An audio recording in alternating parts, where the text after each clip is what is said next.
यसलाई मा भनिन्छ, यसलाई मी, यसलाई मु, यसलाई मे, यसलाई मो। अब यो लेख्ने कसरी सिकौं। फर्स्टमा यसरी, सेकेन्डमा यसरी, थर्डमा यहाँबाट घुमाएर डाइरेक्ट यहाँसम्म लग्ने हो, यसलाई मा भनिन्छ। फर्स्टमा यसरी, सेकेन्डमा यसरी, थर्डमा यहाँबाट लगेर डाइरेक्ट घुमाइदिने हो, यसलाई मा भनिन्छ। फर्स्टमा यसरी, सेकेन्डमा यसरी लगेर यहाँबाट घुमाउने र त्यसपछि यहाँबाट काट्दिने सेकेन्डमा, यसलाई मी भनिन्छ। फर्स्टमा यसरी, सेकेन्डमा यसरी गरेर डाइरेक्ट घुमाइदिने, त्यसपछि काट्दिने, यसलाई मी भनिन्छ। फर्स्टमा यसरी, सेकेन्डमा यसरी गरेर यहाँबाट घुमाउने हो, त्यसपछि माथि लग्ने हो, थर्डमा यसरी, यसलाई मु भनिन्छ। फर्स्ट, सेकेन्ड यहाँबाट घुमाएर माथि लग्ने हो र थर्ड यहाँबाट टाँस्दिने हो, यसलाई मु भनिन्छ। फर्स्टमा यसरी लाइन तान्ने हो, सेकेन्डमा यहाँबाट लगेर माथि लग्ने, त्यसपछि तल लगेर घुमाइदिने, यसलाई मे भनिन्छ। फर्स्ट, सेकेन्ड, यसलाई मे भनिन्छ।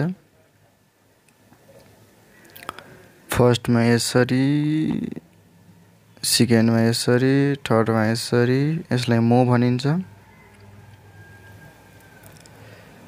फर्स्टमा यसरी, सेकेन्डमा यसरी, थर्डमा यसरी, यसलाई मो भनिन्छ।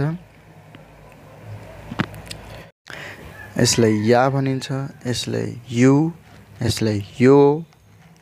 अब यो लेख्ने कसरी सिकौं।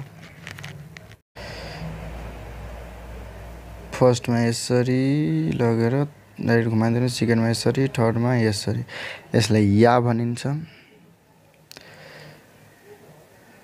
फर्स्टमा यसरी, सेकेन्डमा यसरी, थर्डमा यसरी घुमाइदिनु, यसलाई या भनिन्छ।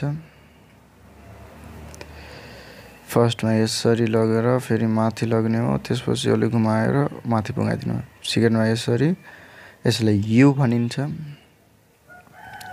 फर्स्टमा यसरी लगेर फेरि माथि लग्ने हो, फेरि तल लैजाने हो, त्यसपछि तल लैजाने हो सेकेन्डमा, यसलाई यु भनिन्छ। फर्स्टमा यसरी, सेकेन्डमा यसरी लगेर यसरी लग्ने हो, यसलाई यो भनिन्छ। फर्स्ट, सेकेन्ड, थर्ड हैन सेकेन्डसम्म मात्र हुन्छ, यसलाई यो भनिन्छ। यसलाई रा भनिन्छ, यसलाई री, यसलाई रु, यसलाई रे, यसलाई रो। अब यो लेख्ने कसरी सिकौं। फर्स्टमा यसरी, सेकेन्डमा यहाँबाट लगेर यहाँ घुमाइदिने हो, यसलाई रा भनिन्छ।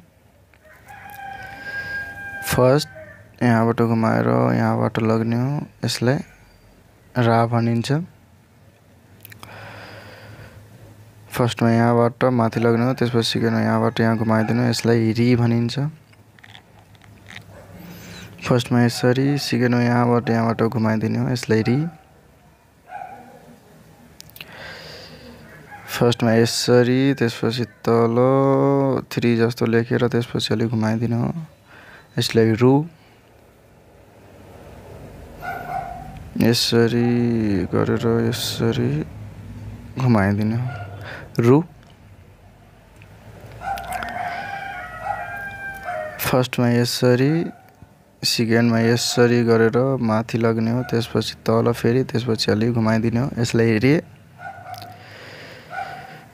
फर्स्टमा यसरी, सेकेन्डमा यसरी घुमाएर माथि लग्ने हो, त्यसपछि अलि घुमाइदिने हो, यसलाई रे भनिन्छ। फेरि यहाँबाट यहाँ लग्ने, त्यसपछि घुमाइदिने हो, यसलाई रो भनिन्छ। यहाँबाट यहाँ लग्ने हो, त्यसपछि यहाँबाट घुमाइदिनु, यसलाई रो भनिन्छ।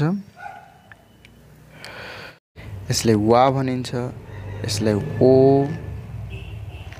यसलाई न भनिन्छ। अब यो सब लेख्ने कसरी सिकौं। माथिबाट लाइन तान्ने सुरुमा, त्यसपछि सेकेन्डमा यहाँबाट तल लग्ने, त्यसपछि फेरि माथि, त्यसपछि यहाँबाट घुमाइदिने। यसले वा पढिन्छ।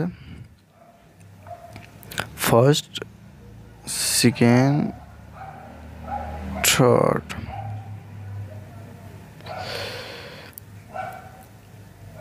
त्यसपछि फर्स्टमा यसरी लाइन तान्ने हो, सेकेन्डमा तल लाइन तान्ने, त्यसपछि यस जस्तो लेख्ने हो, त्यसपछि यहाँबाट घुमाएर यहाँ लेखिदिनु थर्डमा। यसलाई ओ पढिन्छ। First, second, third.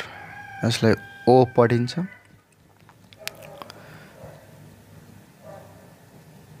फर्स्टमा यसरी लेख्ने हो, सेकेन्डमा यसरी, थर्डमा यसरी लगेर राइट माथि लग्ने हो। यसलाई न पढिन्छ। फर्स्टमा यसरी, सेकेन्डमा यसरी, थर्डमा यसरी। यसलाई न पढिन्छ।